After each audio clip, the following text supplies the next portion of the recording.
This episode is proudly brought to you by the TPG Telecom Foundation, dedicated to creating opportunities to improve the health, well-being and education of Australian communities in need.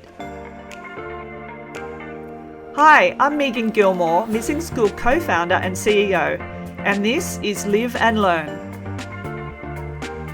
This is the podcast that unearths insights at the intersection of health and education, building a powerful alliance to keep kids with complex health conditions connected to school from anywhere.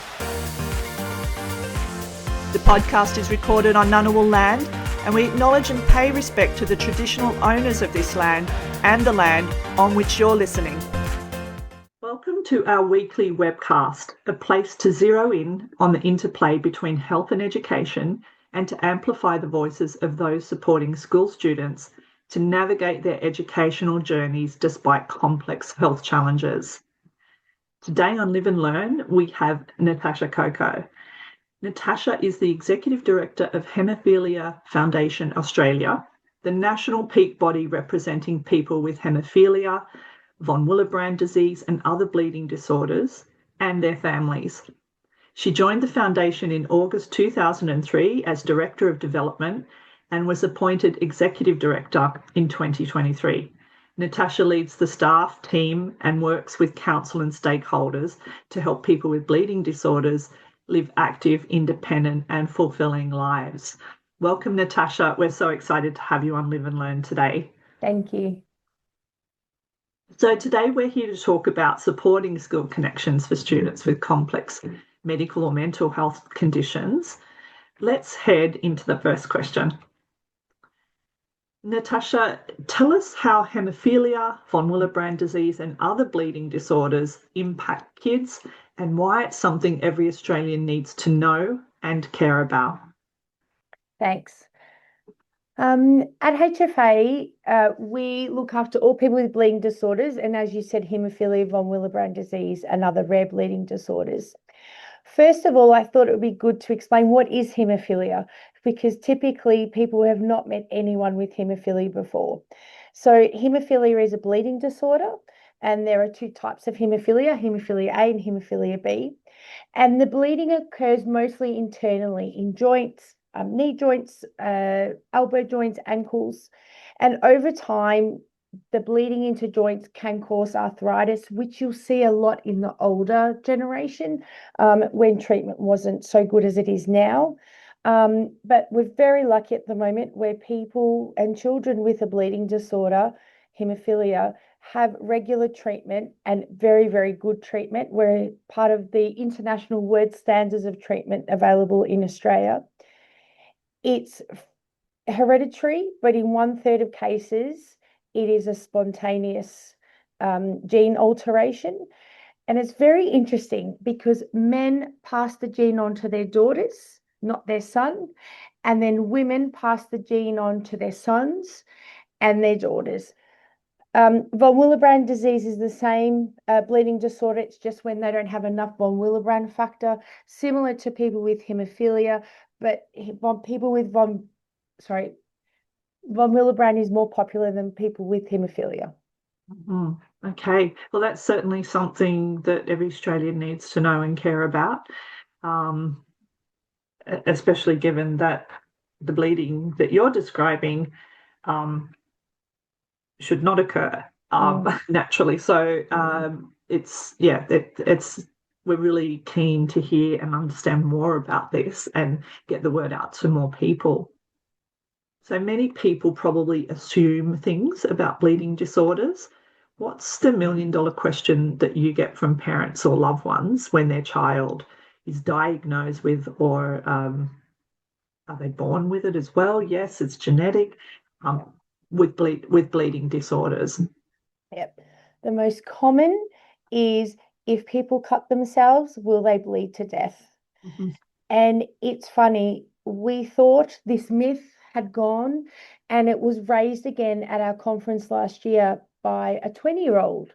And he said, I still get asked the question all the time. If I cut myself, will I bleed to death? Now, their blood doesn't clot properly. That's why they have a bleeding disorder. But with treatment, that stops the bleeding and it enables the blood to clot. So For people with a cut, a simple Band-Aid might help. They may require extra treatment depending on the cut. But at the end of the day, no, if people cut themselves, they will not bleed to death and die.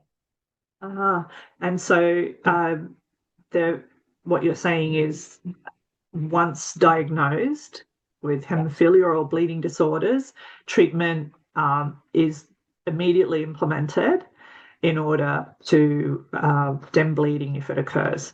Yeah, exactly. And typically, and we'll probably talk about this later on, that babies are diagnosed usually under 12 months old.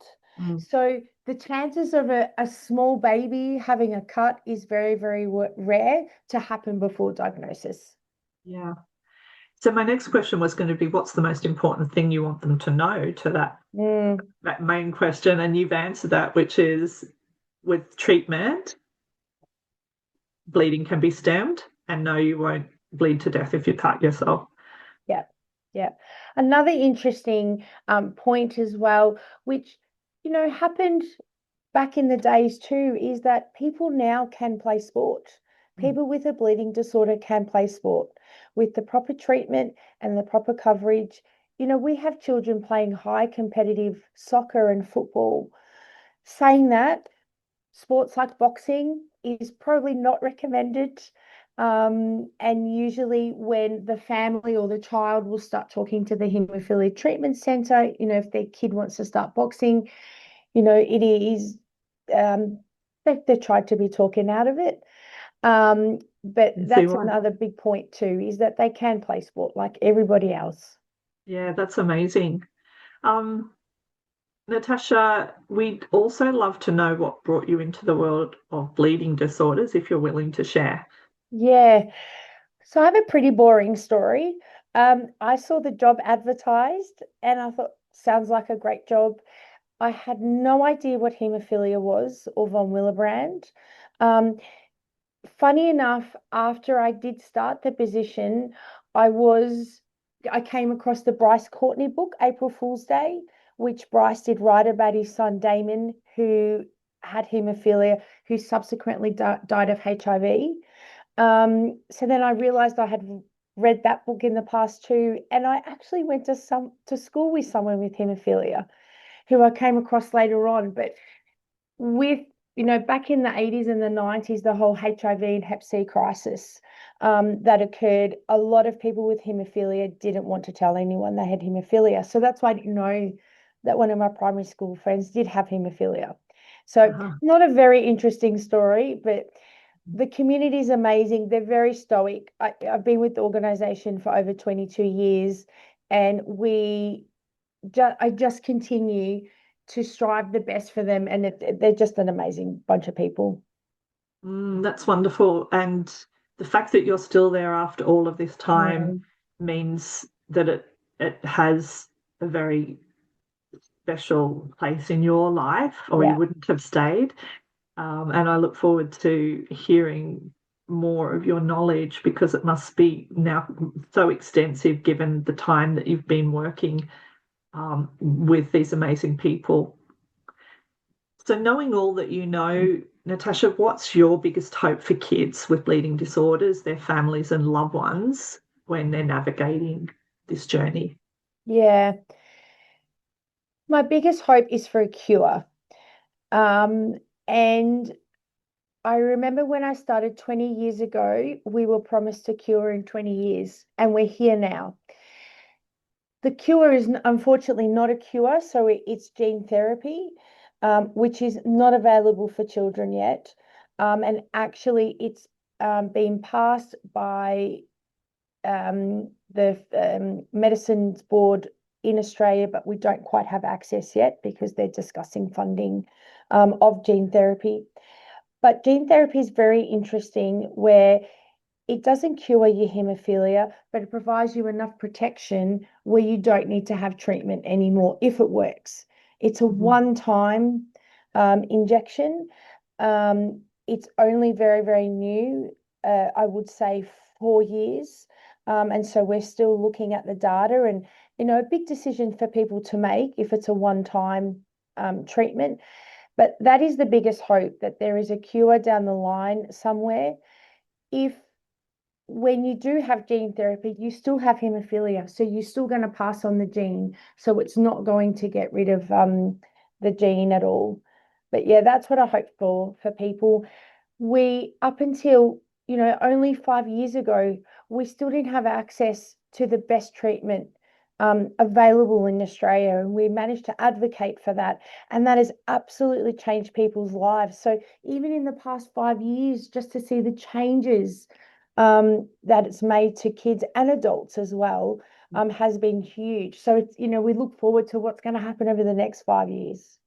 Yeah, it's going to be like the scientific breakthroughs that are coming in any Yeah. case with AI and machine learning is something in itself, but you're already, by the sounds of it, at that intersection. So exciting times. Now, forgive my ignorance. When we're saying that the gene is being passed on, Yep. in those cases, the person carrying the gene has no knowledge that they have the gene, or No, so in 1/3 of cases, no, they have no idea that they're carrying the gene. Um, and in the other 2/3 of cases, there's a family history.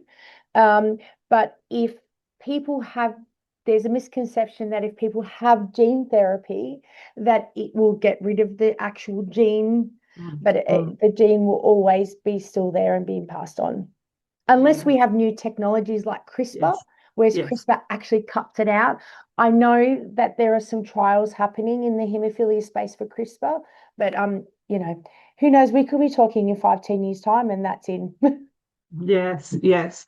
Okay, so I think that answers my question. But if I have another question later on, I'll pop it in. Yeah. What are some of the common and perhaps frustrating public misconceptions about bleeding disorders? You've named one. Mm, And how have you seen this impact families? yeah. I had a good think about this, and I think the most upsetting one that I've heard, and is less, I must say, is less now, is for families that don't have a history of haemophilia or bleeding disorders, and baby starts crawling 6 months of age or sitting up, have bruising. They're taking the baby to the doctors saying, what's wrong? He's got bruises everywhere, and they've been accused of family violence or child Oh, abuse. Um, I had heard this in one particular family, and they were in the Northern Territory. And look, their son's probably only 12 now. And she said he was covered in bruises, and the whole family were just completely separated because of child abuse. And there was no then, step taken to no, understand. yeah. So that is probably, one of the most upsetting of a diagnosis of a child. You can see why it happens, definitely. But for a family going through that as well, it just makes everything extra difficult. Yes. And then I Um, imagine not only do you have people being wrongly accused of mm, something, but also that child's not going with the proper diagnosis for some time until yeah, all of this gets resolved, yeah, yeah, rather than exactly. first principles, let's rule out. Yeah. So I hear that less often now. And also the other one is that these children need to be wrapped up in cotton wool. Um, it's not anymore at all. Our treatment's great. Let them live normal lives. There's Mm. nothing better than hearing a kid who's playing elite soccer at the top because they've been, their parents have supported them to do it. Their haemophilia treatment centers supported them to do it. Their treatments supported them to do it. And that's what we want to see is children and adults too leading a normal life. Yes, that's wonderful. And can you give us a little insight into the treatment? Is that does that need to take place in a clinical setting, or is it at home treatment? Let us Yeah. let us in on that. So there's two different types. Um, the main aim of the game is to enable families to do treatment at home. It's less disruptive to the family, less travel to the haemophilia treatment centre. And this can be done in a couple of ways. Typically, babies will have a port inserted up on their chest, and the parents will be taught how to do treatment via the port. This is the most common with babies. And as they get older and the child's more comfortable, then the treatment will start at home into a vein. There also is subcutaneous treatment available too, just in the stomach as well. But again, that's dependent on what treatment they're on. We have even advanced now too, where pharmaceutical companies through the Haemophilia Treatment Centre will either arrange home delivery of products or pick up from a local chemist as well. So it's really, with everything combined together, it's about trying to enable these families to live normally as well and put their treatment regime, just as we're sitting there having breakfast or we take time away for the kids to do homework. Thanks for explaining that. One other supplementary question there is that government provided treatment in terms of cost? Yes. So all bleeding disorders treatment is 100% funded by the government across federal and state governments. Access to haemophilia treatment centres, so nursing, physiotherapy, social work, is also funded by the government, part of their comprehensive care model. Though in some states they may not have access to a physio, or the physios, hours have run out, as we all know happens in the health system, so they may need to pay for that privately. But yes, products and treatment are all funded by the government. Excellent. So that brings us to the question of how many Australian children and youth are living with bleeding disorders right now? Yeah. So in Australia, there are about 8,000 people diagnosed who have haemophilia or von Willebrand disease. And I went and had a look at the latest Australian Bleeding Disorders Registry and the data. And the data is from 0 to 19 years old. And as of 2025, we have 914 with haemophilia and 472 with von Willebrand disease. Right, okay. And so that's at some point in that young person's journey, they'll be in school. Yeah, exactly. When you think that typically children are diagnosed under 1. Yeah. Okay. So is there a risk of delayed diagnosis at all? We kind of touched on that, but it might be worth covering it again. Yeah. So for families with a family history, during pregnancy, testing can be done. It's up to the mother whether they would like to find out before the birth of the child. If they choose not to find out beforehand, obviously, as soon as the baby's born, the baby's tested, the boy is tested, and the diagnosis will happen almost immediately. For families with no family history, like I said earlier, usually around when they start crawling and walking and moving around, where the bruising starts, when the diagnosis process starts, and typically they'll be diagnosed under 1. Right. People with haemophilia have normal platelet counts. Is it a different process than platelets? Yes, because we also have platelet disorders too. Do you cover that as our bleeding disorders as well? I just asked because my son had a bone marrow transplant, and one of the start of that was very low platelet counts. Okay. But I realised that there's a few different processes in the body that stop bleeding, so I wasn't sure about the link there. What kind of complications do kids with bleeding disorders face? And it might not just be clinical, it might be life. Mm.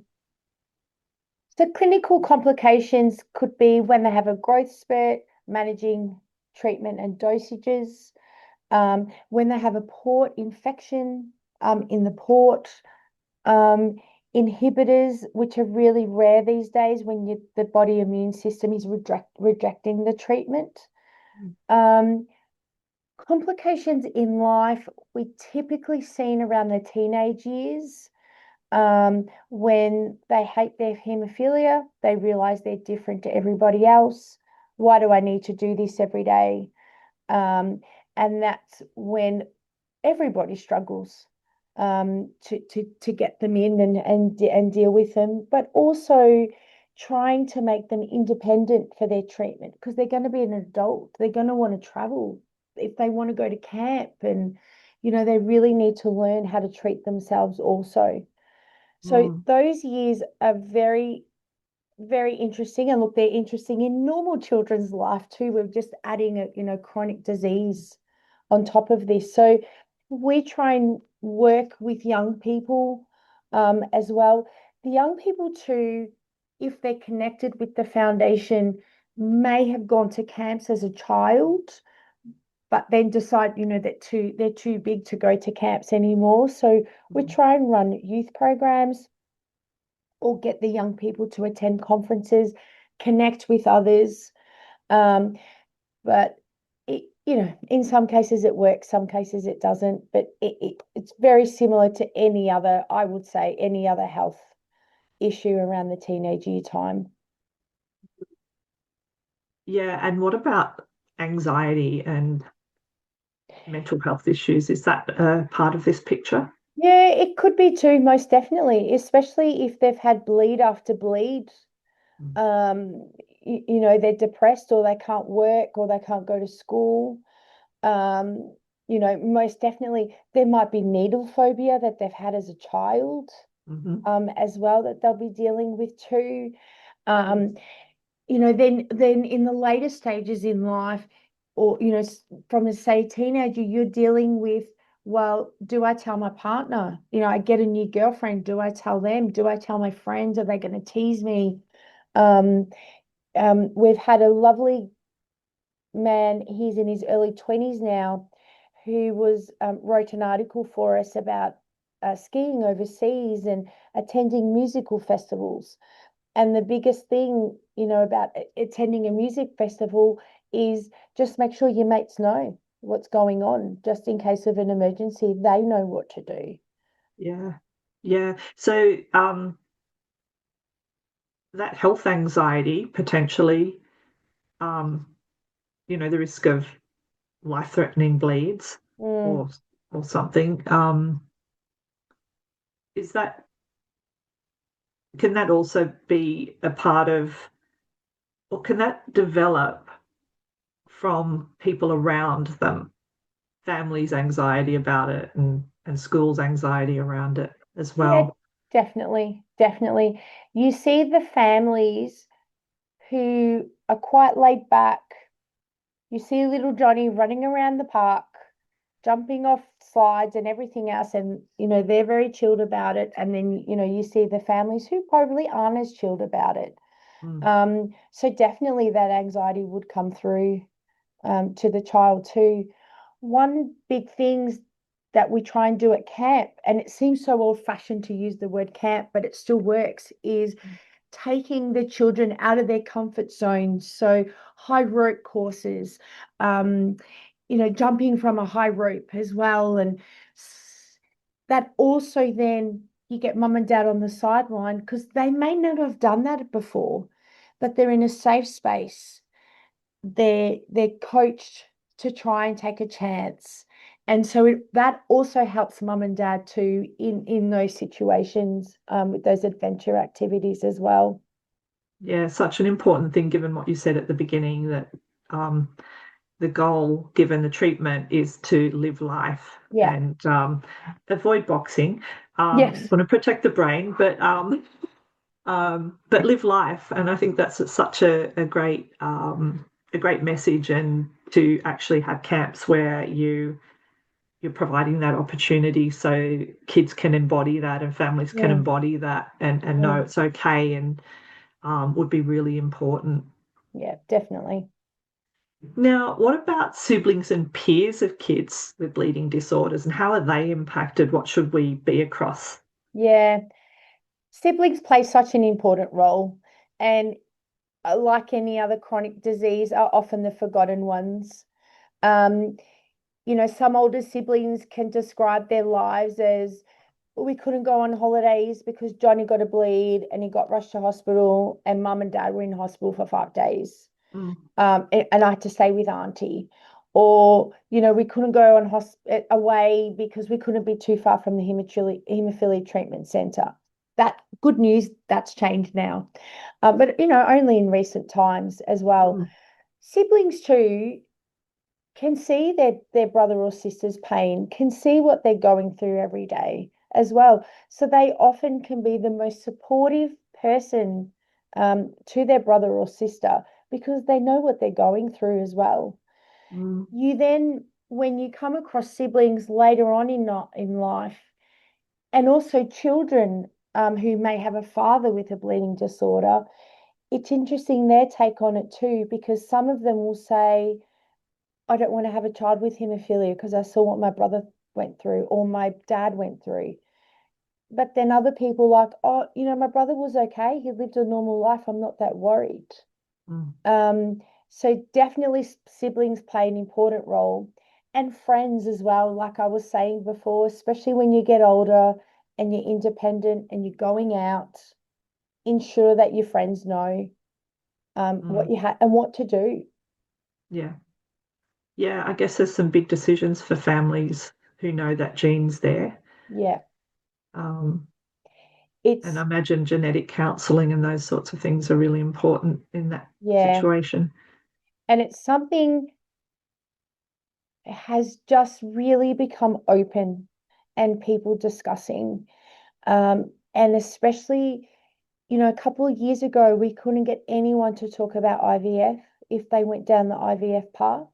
Um, and in recent times, at the last conference last year, we had a lady talk about IVF and why she chose to do IVF because she was one of the third of cases with no family history. Had the first son had hemophilia and was very, very unwell for the first couple of years. And she had just decided, I can't do it again. And went down the IVF path. So Yeah. it's a Yeah. very touchy subject, but I feel like people are just starting to open up and really, really talk about it. Mm. And do you mean IVF with a different donor?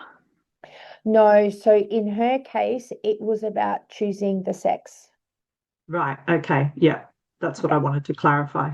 yeah, yeah. Yeah. You can, with the older generation who may have who contracted HIV or Hep C, they can do sperm washing Mhm. as well too, so they could still have children too. Yeah. Important things to know. Yeah. So, heading into the conversation about school, what's the current population of school age children, if you know it, who have bleeding disorders, and how accurate would that data be? I'm sorry, we have no idea. Uh-huh. So, we know there's that 1,386. That's right. Is So it diagnosed? Is that yeah, they're or living with it? diagnosed. Yeah, Yeah. they're Yeah. diagnosed, lived with it, have treatment, are on the registry. So you can pretty much say that most of them are in school. Mm. Yeah. And um, I think it's fair to say in the case of haemophilia, diagnosis has to happen, right? So Yeah. it's the register, but I guess people might not be on the registry as well. Would that be? Well, to have treatment, you need to be on the registry. Okay, so that's So pretty reliable it's data then. pretty accurate data, yeah. Yeah. Okay. All right. Um, Now, Important question. Do kids with bleeding disorders currently miss a lot of school? And if they do, why is that? Mm. Um, Not currently, but I think it's really interesting to mention that this has only happened in the past 5 years. So 5 years ago, I remember talking to a mum. Her son had just started prep, or he was towards, maybe he was in beginning of grade one and during prep, and she was telling me that he had so many bleeds, inhibitors, that he spent most of the time at hospital or home during prep. So he missed the most important first year of making connections, starting the foundations. This new treatment came in, life-changing treatment. And because of this, this enabled him to get back to school like anybody else. Mm-hmm. So currently, it's not so much of an issue. What we are seeing with the teenagers who are playing sport is they're getting what we call normal sporting injuries, but on top of that can sometimes affect their haemophilia, or they may have a bleed. So then they're having to miss time out of school to deal with that. But again, that can be part of normal teenage years with sporting injuries Mm-hmm. that they get. But we are noticing that school, going to school, attending school, attendance overall is much, much higher than it was 5 years ago. Yeah, and that's a testament to research and medical Yeah, breakthroughs and all of that. Not to mention, as you said, the ability now to be doing the treatment at home rather than in clinical settings, because that would also alleviate yep, time away from school. Treatments could be given in the afternoons or yeah. before school or, Sundays, it Sundays. could Yeah. be a typical treatment regime these days could be once every 2 weeks, once a week, depending on what they're on, Mm, their size, all those factors, their treatment levels.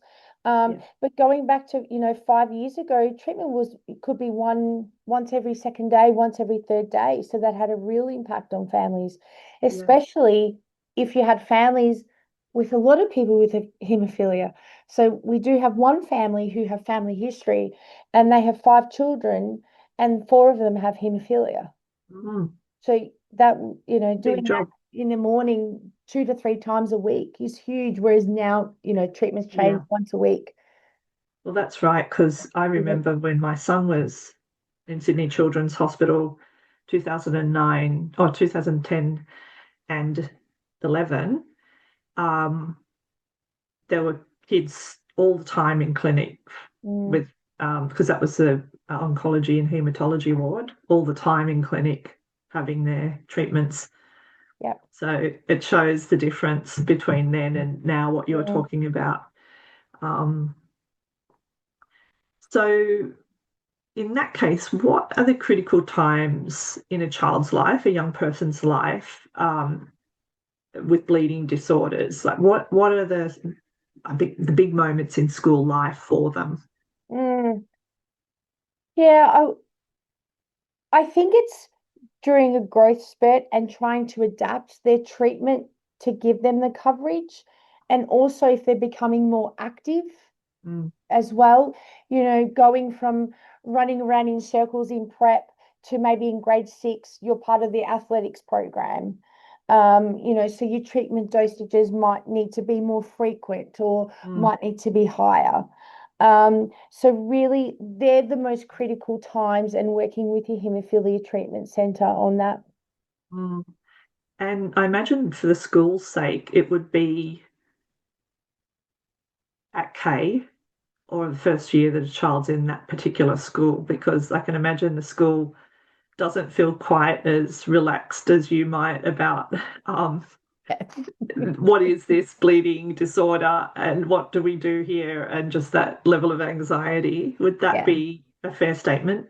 Definitely. And it's interesting when as we even get parents in at childcare age to um, ringing us for information. We have a newly diagnosed folder, which is mainly for families who are newly diagnosed. We give these to the schools as well, because at the end of the day, they're possibly dealing with this for the first time also. In some states, there are education programs run for teachers at the beginning of the year, like a Zoom that they can attend as well, or we get called up for information too. Then the child gets to an age where they're willing to talk about it and they want to talk about it. So they'll use events such as Bleeding Disorders Awareness Month or World Haemophilia Day to get their whole class in red. They'll get up and say, I have haemophilia. This is what it is. Here's a balloon, here's a pen, and they might do a quiz. So definitely education starts, right from childcare stage.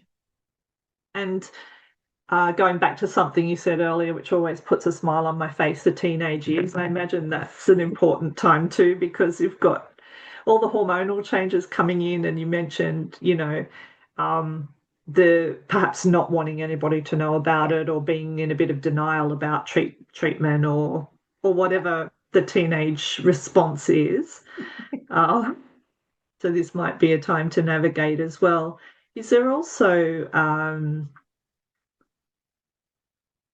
there things that schools need to do that happen at important moments, I suppose, in that child's life, exam times, or I'm thinking of, is fatigue an issue, for example, or are there any treatment side effects that might cause cognitive overload or overwhelm or fatigue or anything like that? So no, in regards to treatment, an issue can be is, so we talk about boys particularly having haemophilia, and they're diagnosed pretty much early on. Girls also can have haemophilia, and sometimes might be symptomatic because they're carriers. So that can come in when a girl gets their period. And so making the school aware that their daughter might need to quickly just leave class and go to the bathroom. We had a call from a grandfather actually, who was telling me about his daughter had exams and the school weren't allowing her to have a break, but she did have her period during those exams. So what could we do to help educate the school that they weren't just sneaking away? And this is more for high school. The issues in high school where two people have to go at once and they can't go because they have to go in their breaks. So that's usually a female issue in educating teachers and the school, that they may need to urgently just run out and go to the bathroom. Yeah, important to get that one in there. It's about the practicality sometimes in the school setting that might be causing barriers to, I guess, a better school experience. If there's anything else there to say about what should families and schools be prepared for at different times, let us know now. No, I suppose we haven't really spoken much about the female side with a bleeding disorder.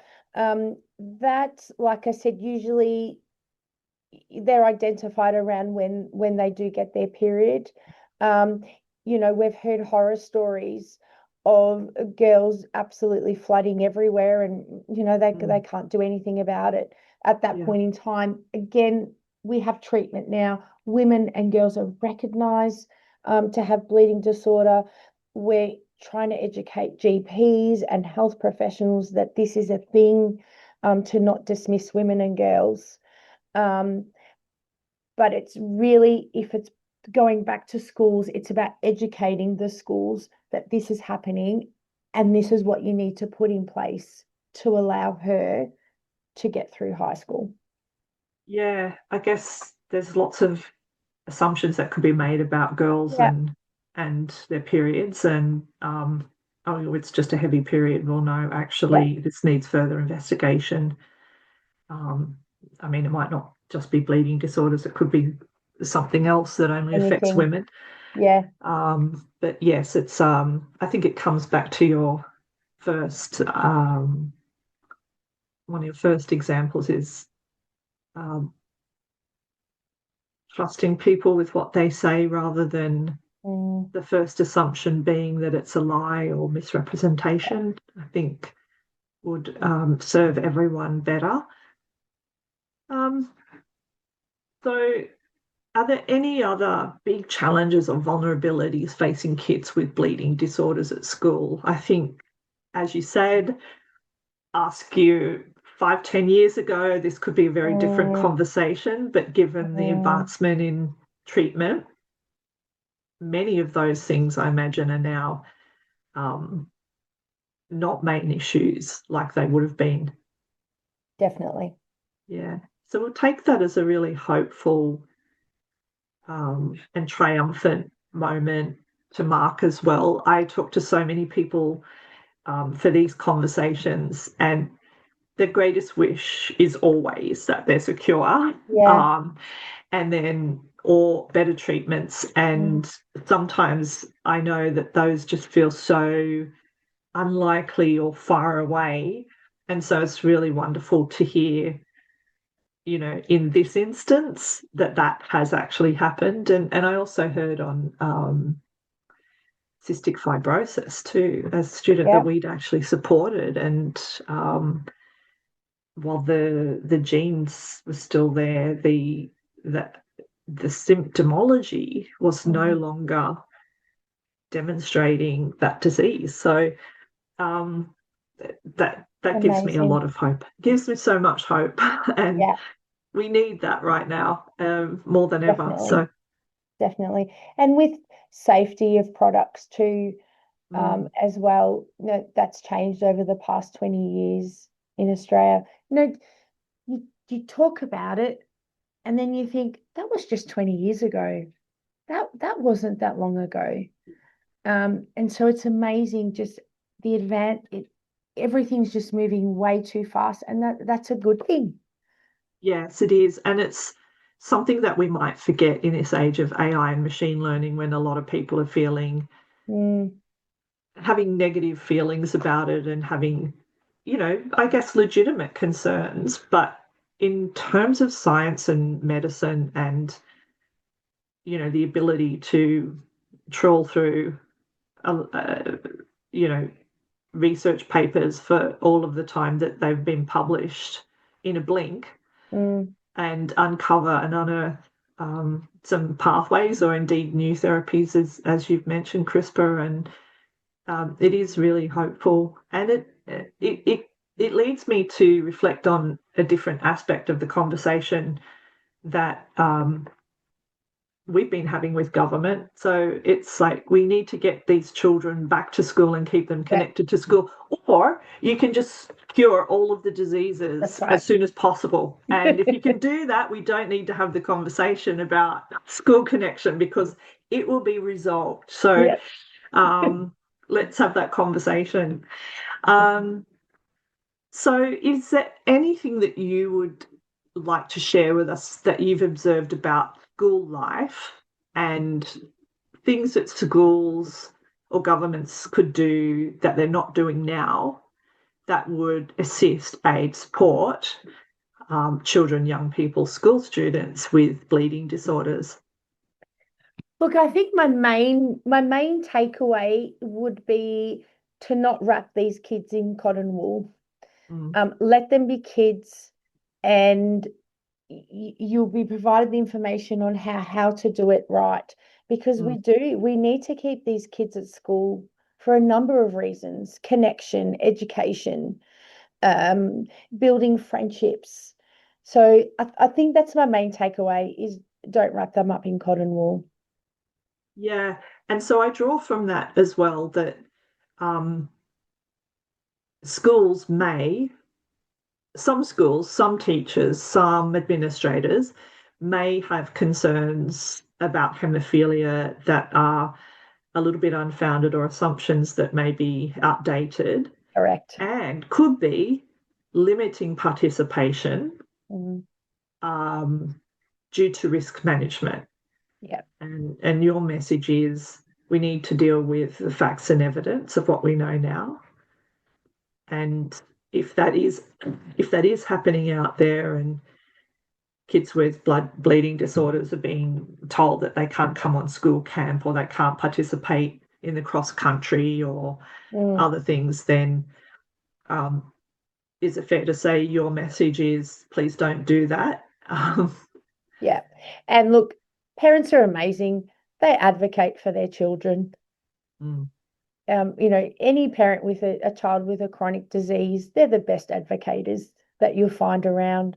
So, if you have your parent advocating, but then we can help advocate as well. Wonderful. And I will put in a plug here for the Disability Standards for Education, which is a national regulation under the Disability Discrimination Act that applies to every single school in Australia, regardless of state or territory or school system or school grade. And the Disability Standards for Education is the pathway through which teachers, schools and families can make adjustments for a young person who has a bleeding disorder to enable them the best support, the best quality of opportunity on an equal basis to their peers who don't have a bleeding disorder, so that they can basically reach their potential in the way that they wish and the way that they desire. And schools can get Commonwealth funding levies in order to run those adjustments, whatever they may be, to give that equity. So big plug there for the standards, because they do apply to young people with bleeding disorders. As we come to the conclusion of our chat today, Natasha, is there anything else we should be asking you about school quality of life for bleeding disorders? No, I think we've covered it all. It's been a great conversation. Thank you. And I've learned so much, and I feel so hopeful as well. I'm really excited to see what happens over the next few years and where this goes. I mean, there could be a cure. Yeah. As in at the genetic level even. So this is a great moment. And in terms of a call to action, Natasha, what would your call to action for bleeding disorders be in 7 words or less? 7 words. I think the call to action for educators, for schools, for parents is inform yourself, educate yourself, and if you go on our website, everything is there. Yeah, so amazing. Look, we want to thank you from the bottom of our hearts for your service to our community across all of this time, and to the Haemophilia Foundation Australia, where you work, and apparently seem to like it quite a bit because you've been there for a long time now. And I'd just like to encourage people to cheer for you by heading to haemophilia.org.au. Is that the right That's right, handle? Yep, haemophilia.org.au. I should spell it haemophilia.org.au. Go there, give generously, support, volunteer, do whatever they ask you to do. And we also want to acknowledge as well that it's World Haemophilia Day this Friday, 17 April. Yeah. And we will have landmarks across Australia turning red in support of the day. So if you happen to drive past a bridge in Brisbane and it's red, it's in support of World Haemophilia Day. Thanks for pointing that out. I'll be looking out. Thanks for joining me today, Natasha. It's been wonderful talking to you. Thank you, Megan, for having me. Thanks everyone for tuning in. Help us turn up the volume so all kids are seen and heard. Follow along, like, share, comment or leave us a review, because we love hearing from you. And if you want to donate, head to MissingSchool.org.au, because every dollar makes a difference.